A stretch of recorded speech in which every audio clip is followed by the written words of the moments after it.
Old buildings can be an embarrassing eyesore or a valuable asset. In this program, we look at a project in the South Island of New Zealand, where the restoration of a group of old and unused buildings has inspired significant job creation and increased business activity in the town. Back in the 1850s, the port of Oamaru developed quickly to service the rich farmlands of New Zealand's Waitaki district. By the 1880s, local limestone or whitestone had been quarried and carved into a solid commercial centre. But as the town grew, it spread away from its beginnings, and it left behind a group of limestone buildings that threatened to become derelict. But they now promise Oamaru a heritage-led employment revival.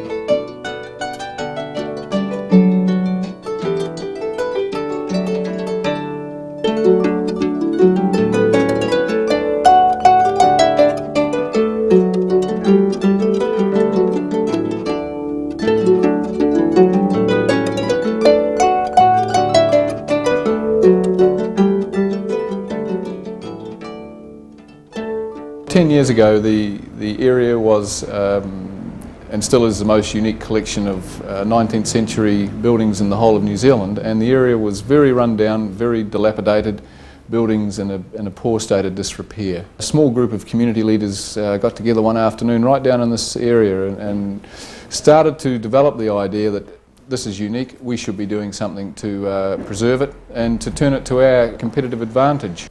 At the time we were in really high unemployment. We had the highest unemployment since the Depression years of the 30s.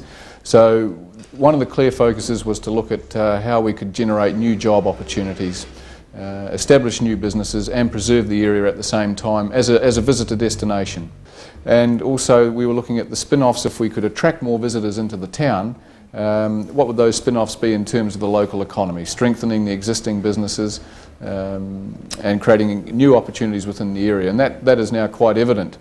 10 years down the track, we have a number of new businesses that have moved into the area who can see what the vision is, and so we're quite excited about that. One example, a recent example, is a traditional bookbinder who shifted to Oamaru from the North Island. He had heard about what was being developed in the area, and he set up his workshop, very authentic bookbindery, and he's generated a lot of interest. I didn't come here to be part of a tourist act, and that's really important. I came here because I like the town, and I hope that there'll be more people like me who will live the life. My life illusion, as it were, is that of a somewhat quirky 19th century gentleman. I can live my life illusion in a place like this, whereas trying to do that in Auckland, or if I was in Australia, Sydney or Brisbane, someplace like that, it's almost impossible. Another lady has purchased one of the old wool stores, and she's converted that into a business display centre and also an area where a number of craftspeople are selling their goods, and it's a cafeteria and a coffee shop. Alan and I both had different ideas of what we wanted to do, and it was just a chance of having a building where we could do both our ideas in one building. The cafes created employment through the staff running that, but the upstairs and the crafts and the displays, I suppose in a way, creates the opportunity for self-employment.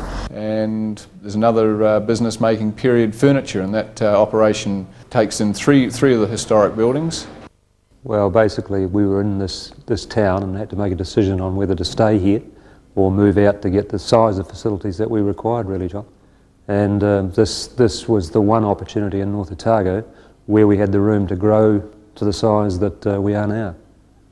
We've grown from basically a 6-man operation to a 40 plus, and there's an opportunity to grow slightly bigger yet. It gave us the opportunity to work in an environment that was relevant in time to the products that we're producing. Everything we produce is from a similar period, and we were able to do it with the feel as it would have been done, people making the original products.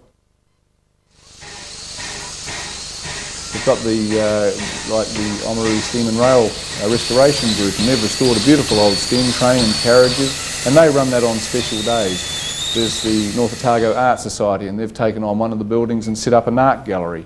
There's the main town art gallery just at the entrance to the precinct as well. So we have a small theatre where there's plays run pretty well throughout the year. So there's lots of activities happening, and what we're working on now is building in other things for visitors to see. We've found in the past where people have been coming into the area, not everyone just wants to look at historic buildings, they're wanting things to do as well.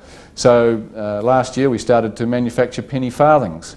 As a special promotional event, we now hold the New Zealand National Penny Farthing and Veteran Cycle Championships right around the historic area. And that's generating a lot of interest. So we're working towards, when tours are coming into the area, having people in Victorian attire and really creating the old Victorian town at work scene. And that's it's really exciting, and it's very tangible results of 10 years of a lot of voluntary work by many, many people. The results are impressive, but they are achieved only after a careful process of community involvement, using the media and taking advantage of available government programs. In 1986 there was a paper put together, a combination of local people's ideas on what they would like to see happen with the area, the types of ideas for new businesses that could operate in the area. And that paper was circulated to a number of people in the community, and the first public meeting was called, talking about getting more support for the idea. And there was good support. People, although they saw that it was a big task and a long-term project, there was good support. So much so that the following year there was $42,000 raised for a detailed feasibility study on all the buildings in the area. And following that, the recommendation was to restore the area and to promote and market it as an old Victorian town at work. An important factor throughout the project is to convince the local government and business communities of the exciting potential of the development. Yes, there's been plenty of scepticism in the town, and there's still the sector there that believe that we're wasting our time. I didn't originally think this whole development, and this is some years ago, was feasible. I didn't think it was possible. I thought it was too big, that there'd be no great interest in it. But gradually I came over to the view that in fact it was possible, that the potential was there, and I develop it and embrace it enthusiastically. And I think that's what's happening. More and more people are getting enthusiastic about it as they see the potential unfolding before them. This building we're in was abandoned by the post office, left derelict for probably a year. No one was picking it up. We picked it up as a district council headquarters and took it on as a project to reinstate it and get it refurbished, and that created a lot of work. $2.5 million was spent on this one building. That was local employment opportunities for people sharing their skills. When you live in an area, you often take things for granted. The old saying, familiarity breeds contempt. I see the town as awakening out of a deep sleep at the moment and realising how lucky we are to have these buildings here.